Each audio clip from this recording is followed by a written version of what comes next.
An ideal gas has a volume of 3.1 into 10 raised to power minus 3 meter cubes at a pressure of 8.5 into 10 raised to power 5 pascals, a temperature of 290 kelvins. So we have the volume, we have pressure, and we have temperature as well. Now, here they show that the gas suddenly expands to a volume of 6.3 into 10 raised to power minus 3 meter cubes, and during expansion, no thermal energy is transferred. The final pressure of the gas is now 2.7 into 10 raised to power 5 pascals at some final temperature TF. We want to show that the number of gas molecules is 6.6 into 10 raised to power 23. Now, you can do that simply by remembering that we have ideal gas, and ideal gas follows the equation of state for an ideal gas, PV is equal to nRT.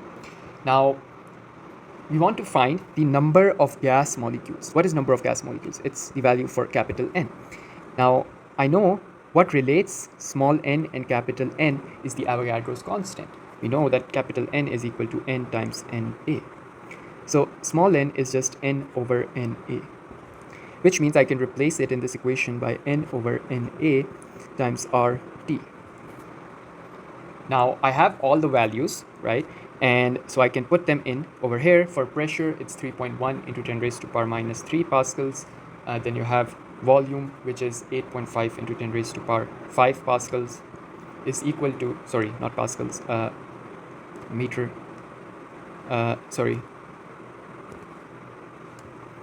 yeah, this is pascals and this is meters cubed. So this is the volume and this is the pressure, is equal to N over NA. Avogadro's constant, we know what that is, right? It is 6.02 into 10 raised to power 23. Then you have R, which is 8.31, and temperature in kelvins is 290 kelvins. Solve this equation for N, you'll get 6.6 into 10 raised to power 23. And so here we have shown. Next, show that the final temperature of TF of the gas is 190 kelvins. This is also straightforward because we know the equation of state PV is equal to nRT. Now we'll use the final variables, which are the final pressure is this, final volume is this, and this is what we want to find. N is what we just computed as 6.6 into 10 raised to power 23. So this would be for P, we'll have,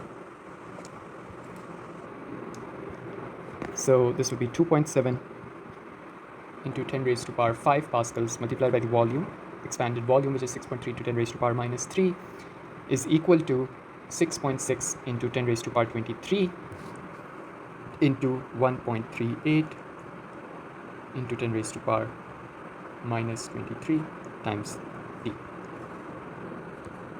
So note that over here I have replaced this RT with KT, not RT, NR with NK, right? Because there is this relation that exists. Remember that there is also an equation PV is equal to NKT, right? So this NK is just NR. You could have used small n and the value of constant R over here as well. You would get the same value for TF, which would be 190 kelvins.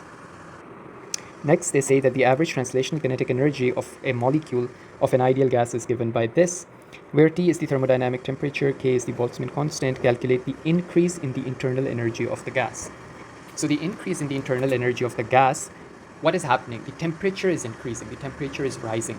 So that increase in the internal energy of the gas is due to that temperature, and temperature is related with the kinetic energy, which means that the increase in the internal energy would be the change or the increase in the kinetic energy. So we have delta U is equal to delta K or EK, which is just 3 by 2 K delta T.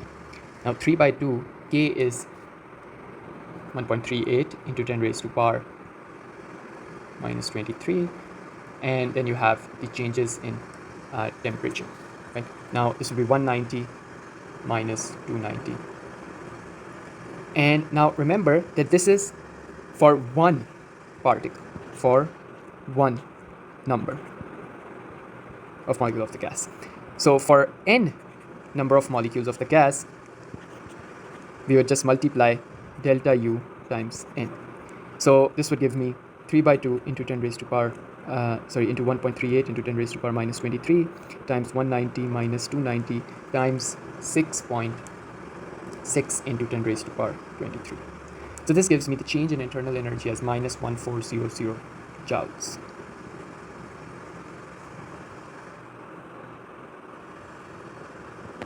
Next part says use the first law of the thermodynamics to explain why external work done on the gas during the expansion is equal to the increase in the internal energy. So as we have discussed, basically we know that the change in internal energy, which is delta U, is given as the heat supplied to the system plus the work done. Right?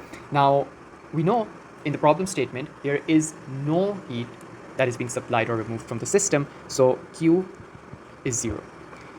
Now, which leaves us with delta U equals the work done. And we know this work done is due to temperature increase, which is why it is equal to then the kinetic energy of the gas.